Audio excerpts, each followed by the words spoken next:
Oxigenando Ideias para a Saúde. Você, conectado com os protagonistas responsáveis pela disrupção e transformação do mercado de saúde no Brasil. Olá, eu sou Eduardo Mangione, CEO da ePharma, e esse é o Oxigenando Ideias para a Saúde. O nosso objetivo aqui é te conectar com os protagonistas responsáveis pela disrupção e transformação do mercado de saúde no Brasil. E a gente começa a nova temporada de 2024 com novidades. Hoje teremos a presença da Luciane Garcia, Head de Branding e Produtos da ePharma, para estar comigo nesse bate-papo sobre inovação na saúde. Seja bem-vinda, Lu. Sempre um prazer estar aqui com você e os nossos convidados. Qual foi o tema que a gente escolheu para abrir essa temporada? Tinham tantos, para a gente falar, mas como aconteceu bem recentemente, um evento muito importante no mundo, foi a NRF 2024 em Nova York, e a ePharma estava lá, presente, E para que as pessoas saibam um pouquinho mais, a NRF é o maior evento do varejo mundial. É para lá que todo mundo que trabalha no setor volta suas atenções todos os anos, porque a NRF dita as tendências desse mercado, trazendo comportamento de consumo, experiência do cliente e principalmente novas tecnologias. E também, acho que poucos devem saber que a National Retail Federal existe desde 1911 e foram realizadas já 103 edições desse evento grandioso. Nesse ano contou com centenas de palestras em 4 dias e com o tema Make It Matter. Em uma tradução literal, seria faça realmente com que isso importe. Esse tema realmente foi bastante importante. Várias palestras motivacionais foram além dos negócios, e seguiram uma linha inspiradora de empreendedorismo. Os palestrantes destacaram a importância de pensar nos planos, construir colaborativamente e transformar as ideias em ações concretas. Bom, mas lá nessa edição, o que teve? 40 mil congressistas, sendo milhares de brasileiros, incluindo o nosso convidado especial aqui, o Wilson de Oliveira. O Wilson é o nosso novo vice-presidente de Business Development e a gente trouxe ele para contar como foram esses dias intensos lá na NRF e também a sua visão das tendências e destaques que podem aí ser aplicados ao varejo farmacêutico. Obrigado pela sua introdução. Eu não sabia exatamente o que era o NRF, agora fiquei sabendo. Wilson, primeiramente, seja bem-vindo ao Oxigenando Ideias para a Saúde. Tudo bem com você? Olá, Eduardo. Olá, Lu. Tudo bem? Super empolgado aqui em ser um protagonista da primeira edição aí de 2024, do podcast que já é famoso e líder aí em diversos países do mundo. Fiquei sabendo, que foi uma maratona e tanto em Nova York. E queria que você contasse para a gente primeiro um pouquinho sobre a NRF, Como que ela é organizada, como que funciona esse super evento de mais de 100 anos, que agora eu fiquei sabendo também. Realmente a NRF, que é o Big Retail Show, é uma feira, é a maior feira de retail do mundo, como a Lu também já explorou um pouquinho inicialmente. Esse ano foi batendo vários recordes, Primeiro que foram mais de 40 mil pessoas, que estiveram participando da NRF. Foram mais de 6 mil marcas que estiveram presentes, mais de 100 países estiveram lá. 30% são estrangeiros, 70% são locais, americanos mesmo, que participaram. Tivemos lá, Edu e amigos, mais de 450 palestrantes, mais de 200 palestras oficiais nas plenárias, mais ainda tivemos os mini pitches na área de stand, que tinha mais de 1.000 stands organizados. Então, realmente, foi uma maratona e foi difícil conseguir estar em todos os locais, Conseguir realmente participar ativamente de tudo. Para ter ideia, Edu e amigos, eu fiz por dia mais de 25 mil passos dentro do pavilhão do Jeves Convention Center, que foi o evento. Então, o Jeves, só para ter ideia, o centro de convenções, que fica em Manhattan, ele tem 5 andares, tem muitos quilômetros ali para a gente andar, foram 3. Foi totalmente utilizado para a NRF, A gente tinha 3 grandes sessões de inovação, dos estandes, dos parceiros comerciais e das palestras. E são 5 andares, Então, a gente conseguir percorrer tudo foi uma maratona incrível. Mas também a gente estava, né, no mini grupo que foi possível a gente estrategicamente se dividir para poder depois consolidar um pouco dos aprendizados aí. Muita informação concentrada num só lugar. Imagino que deve ser várias palestras aí concomitantes. Toda hora deve ter várias aí ao mesmo tempo, né? Então, bacana você ter ido num grupo, que aí é mais fácil. Até uma dica boa para quem está pensando em ano que vem, ou se preparar para algum outro ano, pensar em levar um grupo para depois compartilhar. Acho que é uma excelente dica aí também. Eu queria que você me contasse aí, na sua experiência, quais que foram as principais tendências do varejo farmacêutico que você conseguiu captar de lá? Eu acho que lá eles falam do varejo em geral, né? Mas acho que aqui o nosso foco é mais saúde, talvez seja um pouco mais farmácia. Mas é claro, se tem alguma coisa que transcende, que possa vir como tendência, fique à vontade. Realmente, Edu, lá foi uma explosão de conteúdo, né? E é retail massivo, né? Então a gente está falando desde, né, de alimento, passando por moda, passando por tecnologia, eletroeletrônico, e chegando em saúde, obviamente, falou um pouco sobre, né, as tendências aí na área de saúde e o retail, né, farmacêutico, né, de forma bem pontual. Mas olhando por um pouco do nosso universo brasileiro, olhando aí para o varejo farma, né? Acho que tem boas reflexões, boas discussões, e acredito que muitos colegas estavam presentes do retail, né? Desde associativismo, farmácias independentes, a grandes, né, farmácias, grupos, né, redes de farmácias do Brasil. Então, realmente, a gente vê que a feira começa a ter também no Brasil esse ponto. Só para uma curiosidade, brasileiro na feira eram 10%, 4 mil brasileiros estavam presentes. A gente está entre os top 3 países que estavam na feira, com as comitivas, então Brasil realmente sempre marcando presença, né? Sempre. o brasileiro estava em massa e com essa expectativa, né, de trazer, aprender e trazer esse conhecimento. Eu definiria um pouco algumas frentes aqui até para a gente discutir, eu vou tentar sintetizar elas aqui.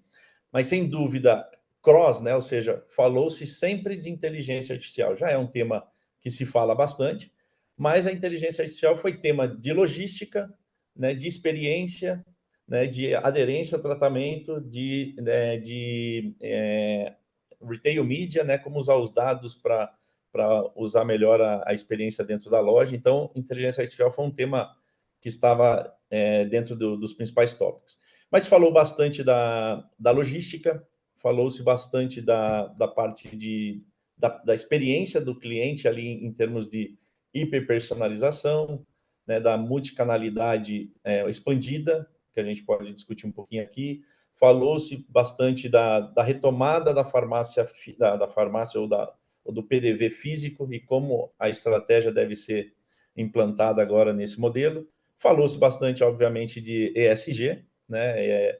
Numa etapa mais de como não implantar, mas como acompanhar, né, os indicadores e realmente gerar impacto para o meio ambiente, né, e para a sociedade. Então, eu quebraria nessas 5 vertentes: ESG, muito forte, multicanalidade, logística e a experiência aí do cliente com o IA, né, sendo um item em todos eles. Bastante tema relevante. Não tinha dúvida que ia ser o centro do palco aqui, né?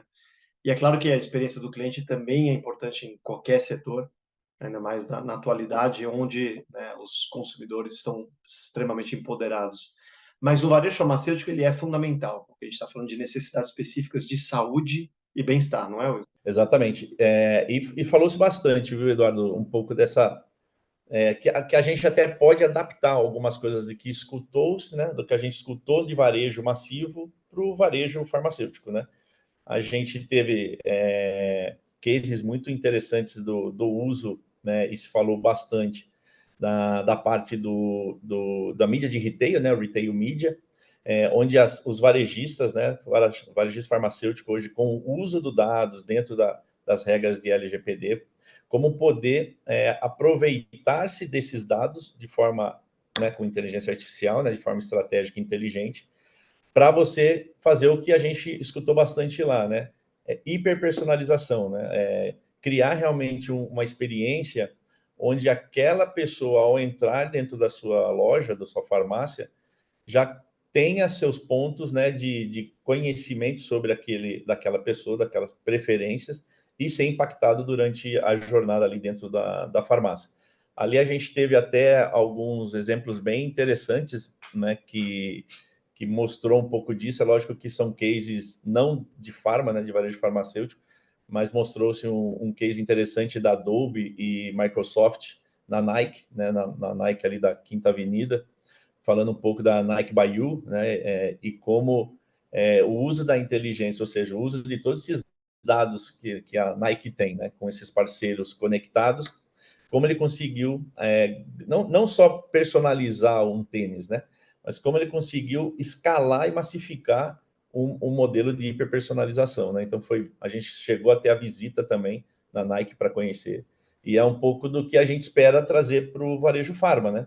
Como o paciente, né, ou o consumidor, né, o shopper aí, ao chegar no varejo, que ele tenha a experiência do que ele quer buscar, né, na quantidade que ele precisa buscar, da forma que ele queira buscar e pagar. Então, essa hiperpersonalização foi muito falada e a gente acredita que no Brasil, né, vai também ganhar força, né, e até nós, como, né, PBM mesmo, a gente entende que é o nosso caminho, né, de como a gente consegue criar hiperpersonalização para as pessoas que fazem tratamento crônico e contínuo, né, e consiga ter esse engajamento, né, de conteúdo online, depois loja física, ele seguir tendo as suas conexões, né, e o seu conteúdo para fazer a sua compra recorrente ou a forma que ele quiser, né? Então, falou-se bastante de hiperpersonalização, viu, Eduardo? Esse é um tema que bate bem nessa tecla da experiência do paciente, do cliente, né? Eu acho que a hiperpersonalização sempre foi um conceito inatingível, né? Lá atrás, tal. E agora a gente tem tecnologia. A tecnologia faz toda a diferença no mundo. Todo mundo tem um celular, então vamos voltar ao conceito desse NRF, né? Make it matter, para fazer uma conexão aqui entre teoria, tal, né? Quem sabe isso no futuro, tal, para prática. Eu queria que você me contasse um case ou vários cases. Você já comentou, né, um pouquinho aí por cima. Fique à vontade, né? Especialmente se tiver algum do varejo farmacêutico, seria excelente, se não do massivo, mas que mostre bem também o uso da própria inteligência artificial no dia a dia da loja. Não, então vamos tentar sair um pouco da teoria, vamos um pouquinho para a prática. Vou comentar um pouco do que a gente escutou, né, nas salas principais, e eu vou passar um pouco pelos sistemas que eu comentei centrais, tá, Edu? Aí, a qualquer momento, pode interromper, comentar, adicionar. Teve um fórum bem interessante de logística, né? Porque a gente fala assim, nossa, logística sempre é um ponto de atenção de varejo, né? Seja farma, seja massivo, né? Então, a gente teve uma palestra bem interessante, né, do CEO, né, da FedEx, que é o Rajesh Subramanian, e ele falou muito, né, de que, para ter ideia, né, a FedEx já está lançando uma plataforma, né, no comércio. Para quê? Ele entende que quem mais conhece de entregar produto e o que ele pode personalizar para as pessoas, eles têm capacidade de ajudar bastante os varejistas, né? Então, são 15 milhões de pacotes dias entregue. Então, ele até mostrou um case, né, aliado com outro varejista europeu, de varejo de alimento, nesse caso, onde eles os conectaram, né? Ou seja, teve a democratização do dado, né? Os dados tanto do comportamento, mas os dados logísticos, e fizeram uma personalização da jornada como um todo, né? De como ele prefere receber também a mercadoria, né? Com o pacote que ele prefere habitualmente, de como ele gosta de separar dos pacotes, né? Da sua compra. E eles tiveram, nesse exemplo, que foram acompanhados por 6 meses, aí usou a inteligência artificial para conectar esses dados, fazer toda a predição, né, desse comportamento, enriquecer o dado com o FedEx e mais o do varejista, né, da Europa. E o dado, Eduardo, foi muito interessante, porque aumentou a fidelidade em mais de 15% e aumentou as receitas em mais de 7% nesse período de 3 meses, mostrando que realmente as pessoas elas querem ser sentidas como, né, foi para mim, foi feito para mim, né? Eu tive a experiência e foi realmente o que eu esperava, do jeito que eu queria, da forma que eu queria, no tempo que eu queria, enfim. Esse foi um exemplo bem interessante que ele trouxe para nós aí de FedEx. Na parte não na plenária principal, mas nos estandes de parceiros, a gente viu também iniciativas do varejo farma brasileiro, né, como, né, o Grupo RD, falando muito sobre um pouco da aplicação da inteligência artificial na parte de abastecimento de loja, né? Como conseguir, através também de dados, enriquecimento de dados, né? Eu acho que um ponto importante é como buscar dados além do que eu tenho para enriquecer e eu entregar valor adicional. Então, foi falado muito do enriquecimento da geolocalização, dados econômicos, para que você consiga atingir o mix certo, na loja certa, né? Porque é o grande desafio, né? A gente sabe que no varejo farmacêutico ainda a ruptura gera em torno aí de 10, 15%, né? Segundo dados aí das consultorias especializadas. Então, você poder diminuir a ruptura usando a inteligência vai ser um fator crítico de sucesso. Então, a RD mostrou também um pouco do case que eles estão iniciando aí, de utilizar já, né, os dados que ele tem internamente, mas enriquecendo com dados complementares e possivelmente a parte de logística, né, parceiros de logística vão ser cruciais aí, para que faça o mix certo e atinja o paciente da forma mais adequada, né? Outro case bem interessante que acho que vale compartilhar, eu falei esse da Nike, né? Mas também teve um case interessante um varejo americano daí, agora esqueci o nome, mas o importante é um varejo aí de moda, né? A gente também fez a parte de Macy's, a gente viu outros grandes varejistas massivos, mas esse é um varejo de moda mais específico ali em Manhattan, e ele estava mostrando um pouco dessa personalização no mundo online e offline, né? Porque a gente sabe o quão difícil, às vezes, para a moda é a pessoa ver o produto online e tomar uma decisão, sendo que não teve a experiência, né? Então, eles estão conseguindo reinventar a loja física num formato de experiência, que não é novidade, né, Edu? A gente já fala de a loja cada vez mais deve ser de experiência e não só do transacional. Mas acho que a grande diferença é que a experiência na loja física, onde ela tem os totens que pode adequar, né, a cor, porque é uma loja de moda personalizada, né, não é de massivo. Então, a pessoa pode personalizar a sua roupa através do totem, ela não precisa ficar experimentando, né? Todas as medidas vão estar no totem, etc. Mas acho que o grande diferencial nesse caso é que ela pode sair de lá e comprar e depois receber em casa da forma que quiser, né? Acho que a diferença que estão se falando muito lá nesses cases de multicanalidade, está muito na linha assim, né? A multicanalidade estava para a gente ter ações online e offline, né? Cada vez mais estratégicas e inteligentes, mas o que se fala muito hoje é que você não tem que conduzir o cliente, né, na experiência que você prefere, ou que você gostaria de pôr mais energia. Na verdade, a multicanalidade está hoje disponível e aberta para atender o consumidor, da forma que ele quiser. E que momento que vai ser físico e que momento vai ser online. Então, essa loja mostrou esse case, que a pessoa, né, aumentou muito mais de 60% do tráfego na loja física para experimentar, fazer todas as suas, né, a sua customização, a sua hiperpersonalização, mas elas não voltavam para retirar lá. Elas gostariam 40% de receber em casa. Então, ir pagando ali já na hora, tudo com, né, da forma mais fácil possível, amigável, e receber em casa 40%. Outros queriam voltar para ter o contato, ver junto com a pessoa que fazia a parte de estilista, né, fazer um apoio ali também, vamos chamar um suporte, né, de estilista. Então, foi interessante esses cases aí, mostrando que saindo um pouco da teoria e tem prática nisso, né? Essas lojas estão mostrando que conseguiram e estão trazendo ou retorno financeiro, ou retorno de recorrência, né, que ao final do dia traz retornos financeiros também, e principalmente aumentando os NPS de satisfação, né? Foi muito interessante também esses índices que eles mostraram. Esse case da RD que você comentou, sem dúvida, é uma enorme oportunidade para a farmácia, que geralmente, né, as maiores carregam acima de 10 mil SKUs, e não só tem um problema de ruptura, mas tem um problema de excessos, né, de inventário não produtivo, que acaba sobrando, tem que ser queimado, quer dizer, tem toda uma cadeia de desperdício que acontece na farmácia, e não tenho nenhuma dúvida que mais dados, né, integrados aí a um cérebro central, né, realmente melhores decisões aí até de inventário serão tomadas nas lojas. Muito bacana para a gente seguir aí, né, esse case e ver o que vai realmente acontecer nos próximos anos aí. Então, outro ponto interessante dentro do que você acabou de comentar de desperdício, Edu, a gente viu um case também da Ocado Group, né, que é uma empresa de alimentos, né, um supermercado também. E qual é o ponto? Se eu conseguisse ter uma previsão de demanda dos meus consumidores, eu poderia evitar esse desperdício. Então, ele usou a inteligência artificial e conectou as pessoas direto com o fornecedor dele, para poder lá ter a experiência, né? E era a parte principalmente de produtos frescos, laticínios e carne. Que é a Então, grande dor do varejo alimentar.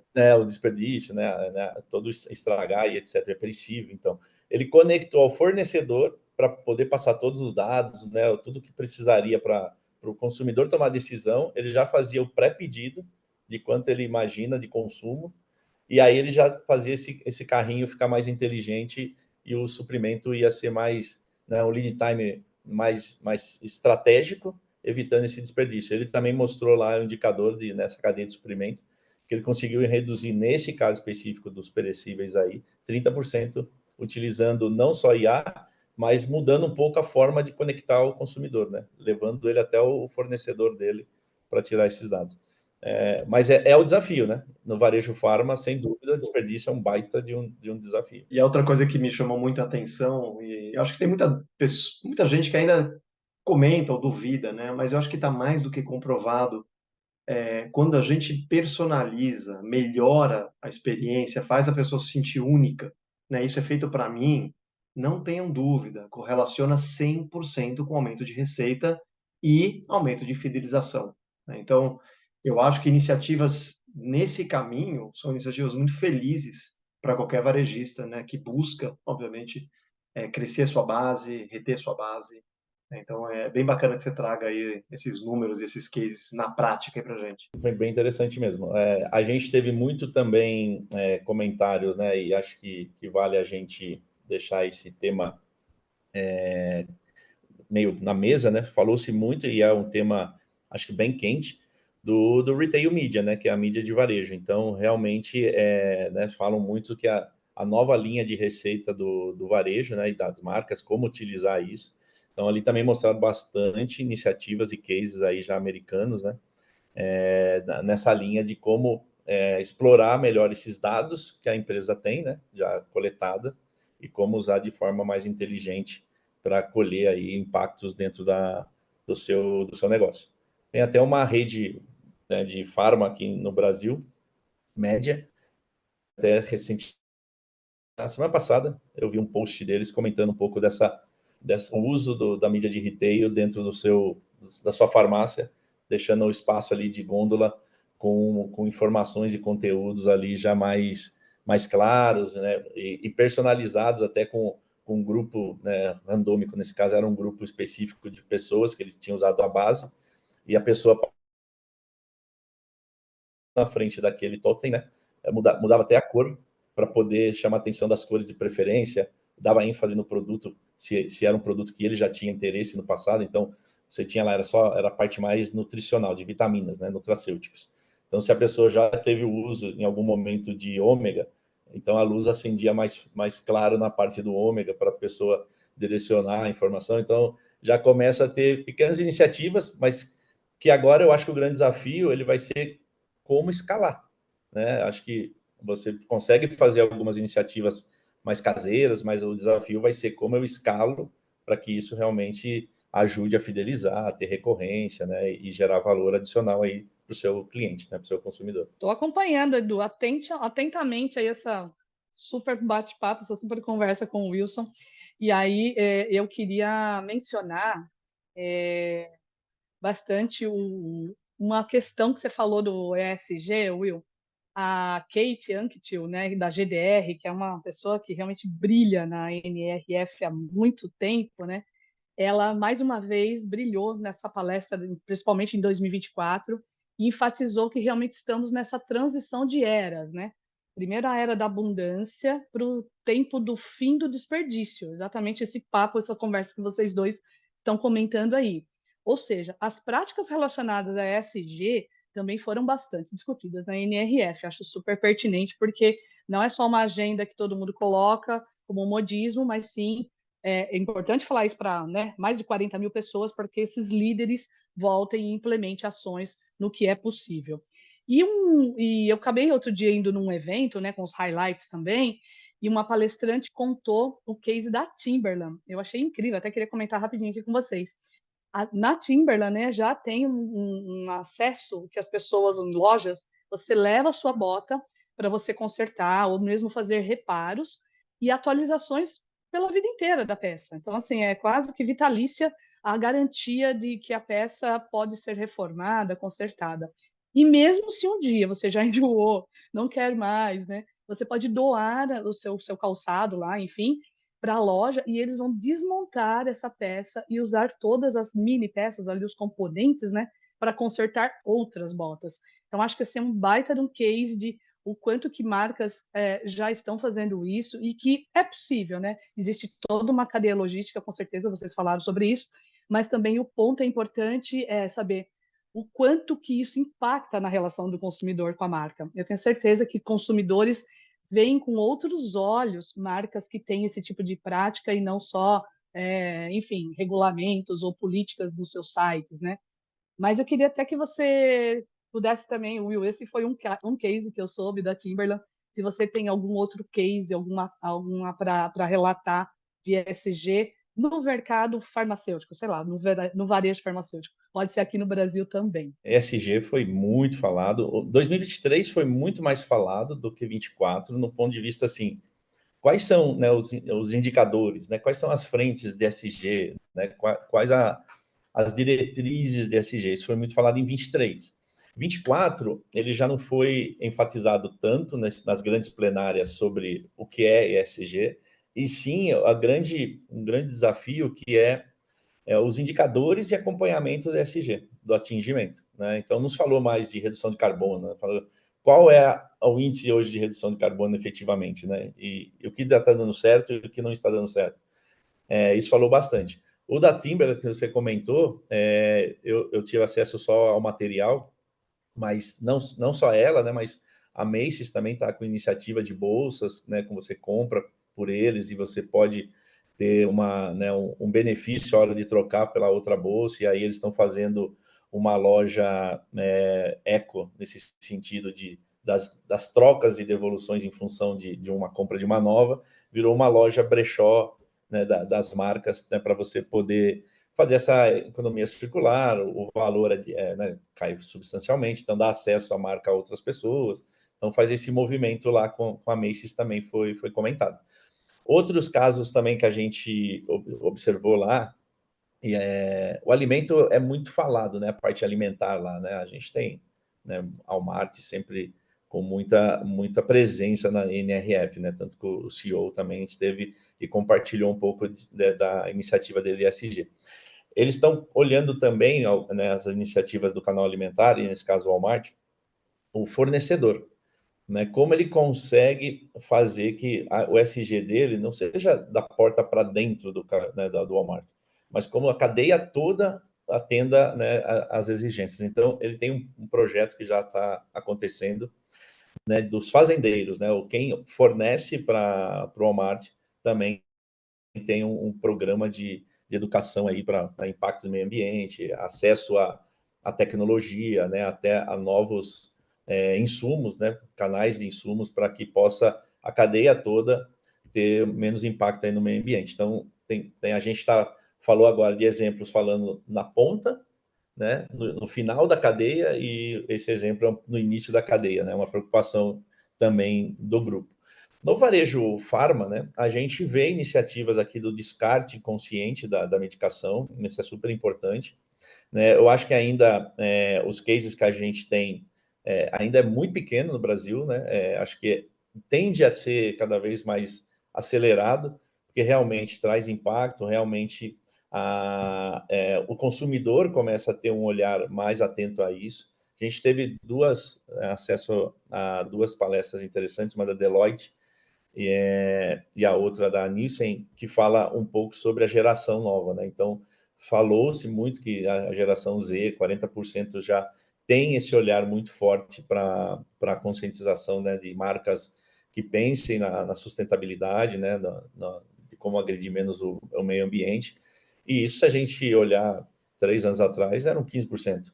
Né? As pessoas também já de idade madura, né, não sendo essa geração mais nova, também já começam a ter mais consciência, então mostrou-se um aumento de 20% na camada mais, né, de idade entre 30 a 50 anos, né, de realmente ter como decisor uma marca mais sustentável, né? Antes, assim, eu prefiro, mas quando você decide, né? Então, aumentou muito forte, então virou um assunto de discussão bem grande na NRF, de como, de fato, pegar toda essa geração e a geração que está sendo também transformada, né, pela geração mais nova, e a gente acredita lá, também falou-se muito de acelerar, como que a gente já faz isso agora, porque senão você vai ficar defasado no mercado. Então a gente vê grandes farmas, né, Big Pharma, varejo farma, já com iniciativas, a média é bem pouca iniciativa nessa linha de ESG, a gente vê ainda muito uso de papel, né, muito uso dos tags, sempre são ainda cartolinas, etc. Poderia já estar movimentando para digital, mas ainda a gente vê bastante.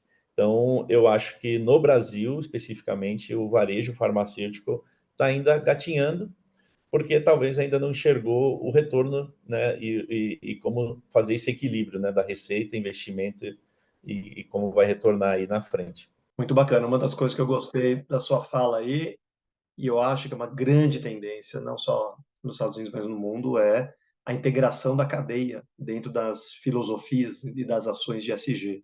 Sem dúvida, né, é onde terá mais escala, mais importância, né? Então, acho bem bacana, bem pertinente o que você traz aqui. Muito interessante de farma, mas o produtor, né, a indústria. Exatamente isso. A minha cadeia de supply, meus insumos, como que eu crio a cartela, como que eu invaso, como que eu crio práticas mais sustentáveis de desperdício, né, de uso de materiais aí que impactem menos o meio ambiente. Aí o varejista ele vai já se beneficiar de um produto mais sustentável, né? E aí o papel dele agora é também achar as práticas que vão contribuir também para esse meio ambiente. O segundo dia da NRF continua a debater experiências e estratégias estado da arte, aí do varejo digital, né, com uma pegada muito mais forte em direção ao omnichannel. Então, eu queria falar um pouquinho mais sobre a omnicanalidade, né, e um dos equilíbrios da força para que isso aconteça é que a loja física possa ser também o centro do e-commerce. A gente já passou por algumas fases históricas aqui debatendo, né, se o digital ia acabar com o físico. Então, lá atrás, a gente teve a expansão dos pure plays, né, que eram modelos de negócios puramente digitais, né, que não tinham o custo de aluguel, custo com tanta gente, etc., que seriam muito mais eficientes, muito mais poderosos, chegariam direto na mão do consumidor e dominariam o varejo. Não aconteceu, né? A gente sabe que esses modelos aí, tirando o fato da Amazon, que também acabou entrando aí no Phygital, né? Acabou tendo lojas físicas e tal. Boa parte desses, né, desses varejistas acabaram sendo comprados ou fechando, né? Você acredita que hoje em dia, né, toda experiência precisa necessariamente ser Phygital? Olha, pergunta bem difícil, mas acho que tem alguns caminhos que a gente pode, né, discutir aqui. Eu acho que, né, você tem uma vasta experiência aí no mundo de e-commerce, né, e vivenciou o mundo físico, então você fala com muita propriedade. Realmente, se a gente olhar a história aí dos canais, a gente vai passar por isso, né? Era físico, aí foi multicanais, cada um tinha seu preço, suas estratégias, até competiam sendo a mesma empresa. Depois começou a avançar para o conceito aí de omnichannel, né? Mas ainda assim, até hoje a gente enxerga no varejo farmacêutico ainda uma estratégia bem não alinhada, né? Ainda é multicanais e não omnichannel, né? É lógico que tem outras que já caminham mais para o omnichannel. E lá se falou essa parte 3, vamos chamar, né? O omnichannel integrado, né? Ou ampliado. Porque aí eles estão falando que o omnichannel, ele além da estratégia de preço, né? De estoque, eles estariam integrando outras frentes, meios de pagamento, formas diferentes de fidelizar o paciente, ou a pessoa, né, vou falar pessoa aqui, independente, em todos os momentos que ela tiver interação, né, ela pode escolher o momento que ela quer finalizar. Então, eu acho que realmente a tendência ela volta a ter o físico com a sua importância, né? Você vai expandir o omnichannel, né? O digital, a gente enxerga muito um digital, não mais só preço, né, Eduardo? Não só preço, estoque, mas conteúdo, né? Fluidez, se ele quiser tomar uma decisão ali, experiência. Então, se tá se falando muito do TikTok, o momento TikTok, né? Lá se falou bastante. Então, eu vim recentemente da China também, que a gente teve a chance de estar como eFarma no ecossistema da China, e a gente viu o TikTok, a gente viu diversas ferramentas que são chinesas, já num patamar diferente de experiência digital, né? Para você poder realmente engajar a pessoa.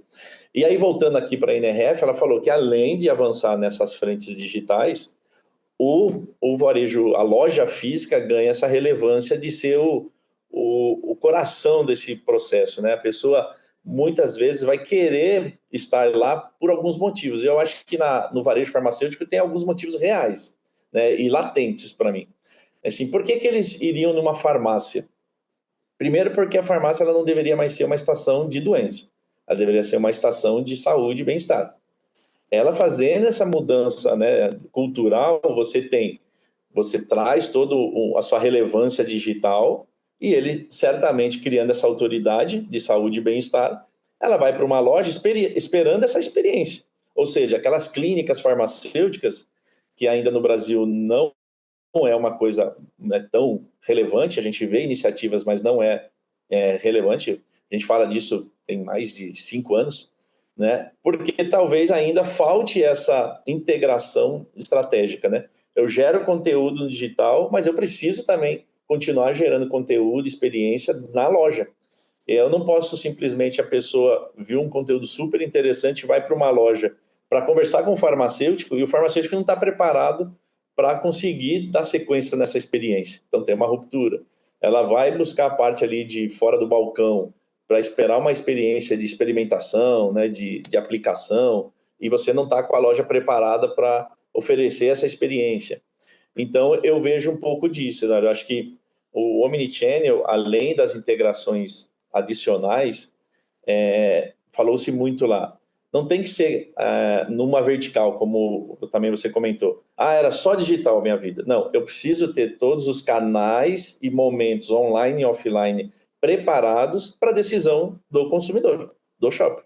Se ele quer só ir para a loja física, porque lá ele entende que a experiência é melhor, o conteúdo, né, a humanização, que também se falou bastante lá, para ele é o melhor, esse é o melhor caminho. Mas muitas vezes ele vai até a loja, mas vai comprar online, porque ele já teve a experiência satisfatória e depois ele faz a recorrência online. Outros casos começam no online e a experiência continua boa na loja física, para retirada do produto, por exemplo, que se fala bastante hoje, né? E muitas vezes a gente já tem ruptura aí, que o produto não está lá, ou a pessoa nem sabe, você pediu, onde que está esse produto, vai buscar. Então, essa experiência ainda tem que ser um pouco azeitada, eu acho, ao meu ver, e ampliada no formato que foi discutido a NRF, né? Realmente é um omnichannel integrado, né, sem frição, que o consumidor consiga ele decidir o momento que ele quer, em qual canal ele quer atuar, e você tem que estar preparado para essa integração. Concordo com você, acho que a fluidez da experiência prometida de omnicanalidade ainda está na teoria, ainda não é prática num varejista que a gente consiga se destacar aqui e falar, não, esse varejista que realmente já matou, né, a charada aqui. Mas, sem dúvida, é uma grande oportunidade porque mexe na experiência total do consumidor, não importa o canal, não importa o meio de pagamento, etc. Né? Então, eu acho que continua sendo uma tendência esse avanço. A gente vai provavelmente sentir isso na pele ainda nos próximos anos. E continuando no tema de tecnologia, Wilson, eu queria voltar um pouquinho no contexto do Walmart. O Walmart é sempre um grande, maior varejista do mundo, né, pessoal? É sempre um grande player nesse evento de NRF, né?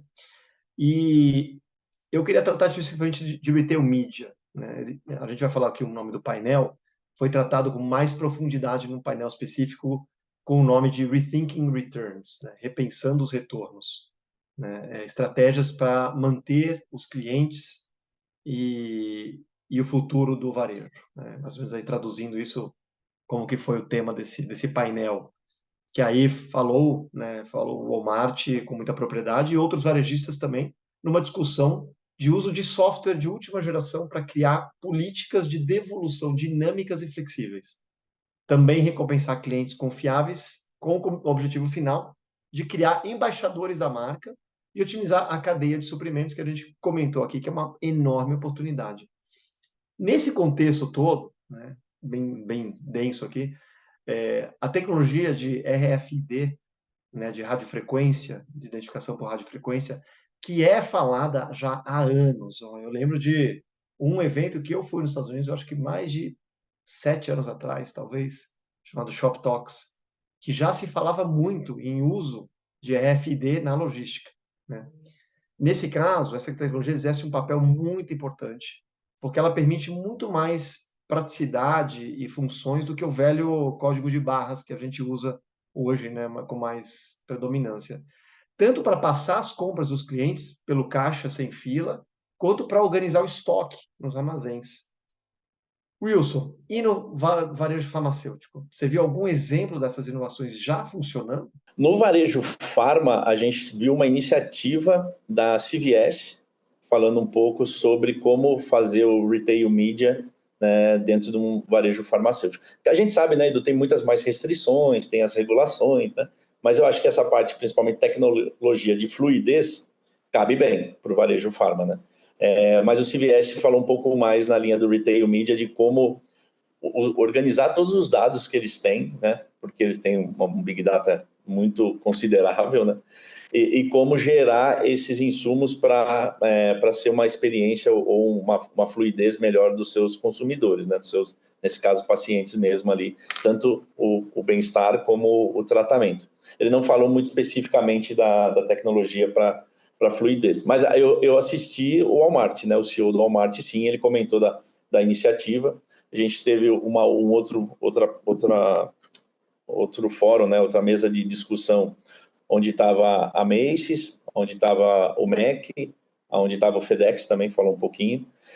Mas do varejo farma brasileiro não enxergo, mas acho que teria muita utilidade. Acho que é um excelente ponto para os varejistas que estiverem assistindo a gente olhar um pouco esse conteúdo da NRF. A gente também tem, a gente pode compartilhar com o varejista, né, que a gente já tem relacionamento também, porque os exemplos mostrados pela Walmart, mostrados pela Macy's, mostrados pela FedEx, é o que você falou, dá muito mais dinâmica a toda a integração da cadeia, de uma forma muito mais fluida, né, e conectada para realmente você ter ganho, né, de tanto do dado, da velocidade e da rastreabilidade do processo como um todo. Mas, infelizmente, no varejo farma brasileiro não tive lá nenhum case, mas dos outros segmentos, né, como logístico, como roupas, a gente assistiu outras mesas de debates. Na parte de stand, nós falamos mais de 1.600 expositores. Olha, eu diria que 10, 15% estavam no retail media, falando muito das ferramentas tecnológicas que teriam para agregar valor aí no processo. Entre eles, várias empresas falando mais de tecnologia mesmo, e não na parte de organização de dados e iniciativas. Falando muito do back, né? De como eu também organizo isso de forma baseada em tecnologia. Muito bom saber das tendências aí que estão ditando o presente e o futuro do varejo farmacêutico. E que são voltados principalmente para a experiência do cliente, né? Isso que me chama a atenção.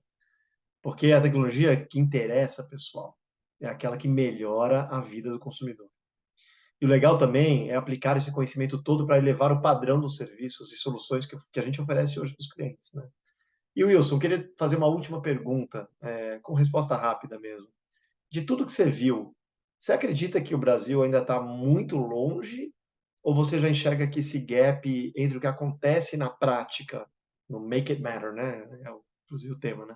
Principalmente nos Estados Unidos, está menor. né? Como que você está enxergando? Eu enxergo assim, o varejo farmacêutico eu sempre divido aí um pouco em maturidade, né, Edu? Eu acho que a gente tem um bloco de redes que às vezes são, né, regionais, estaduais, até nacionais, que estão mais avançadas na transformação digital, na incorporação de novas tendências.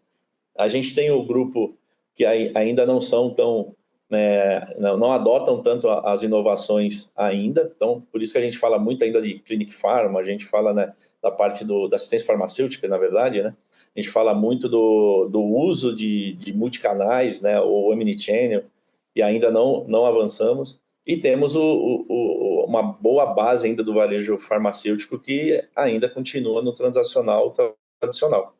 Então, eu vejo uma grande oportunidade. Eu diria que 30% do nosso varejo está mais próximo das tendências ou estão bem antenados com as tendências e começando as iniciativas, mas nós temos aí 66% aí que eu acredito ainda numa fase de maturidade ainda básica, né? E precisando acelerar, porque a transformação é um pouco disso, né? Adotar, entender e aplicar. A gente saiu da fase de muitas tecnologias, muitas ferramentas, para a gente agora colocar foco, né, e atenção, paradas com as distrações e definir metas claras de adoções aí das tendências para o seu negócio, né, para o negócio do varejo farma, acelerar. Então, eu enxergo que ainda tem um caminho bem importante para acelerar, para a gente poder ter uma experiência cada vez melhor e fluida para o consumidor, né, para o shopper aí.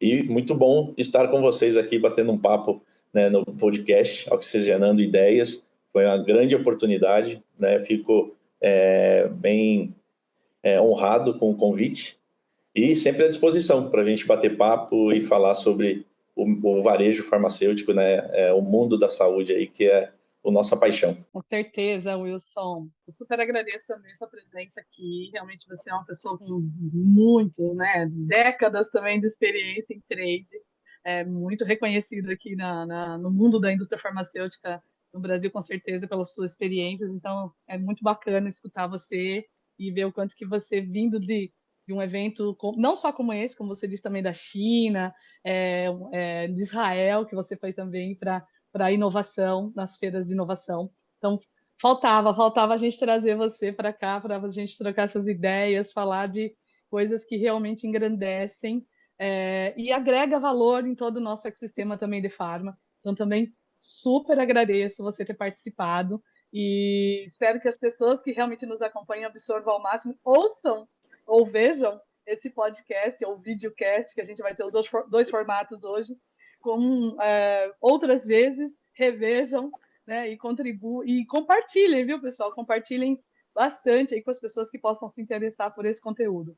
Mas eu vou chamar o Edu agora para fazer a parte final. Se prepare, Wilson, porque vem aí um bate-bola, que eu também sei que você gosta de bater uma bolinha. Vamos lá. Aqui é uma parte do podcast que a gente tenta fazer perguntas rápidas, respostas rápidas, para realmente conhecer o Wilson como pessoa também, né? E a gente coloca nossos protagonistas nesse momento para que a gente também possa ter um pouco de mentoria, reversa, coaching, dicas que são sempre super bem-vindas, tá?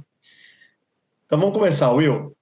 Fora livros técnicos, tem algum livro que você leu ultimamente que ajudou a mudar o seu mindset? Eu acho que o livro que eu diria que não é técnico, mas é de liderança, né, que é do Ken Blanchard, Liderança Situacional. Para mim já é como se fosse um mantra. É um livro bem denso, mas eu leio e releio muitas vezes porque ele realmente me ajuda a tomar decisões no mundo corporativo, principalmente quando você é líder, né? Líder de pessoas, ou líder de tarefa, ou líder de gestor. E lá me ajuda muito a guiar a parte. Então, ele não é técnico, é mais comportamental, né? E acho que vale muito a dica aí do Liderança Situacional do Ken Blanchard. Você gosta de séries, por acaso, ou não? Tem alguma para indicar? É meio clichê que eu gosto bastante mesmo, porque o Suits, né? Acho que, né, conta a série dos advogados aí de Manhattan. Eu acho que tem muito a ver com o mundo de negócio, mundo de ética, valores, né?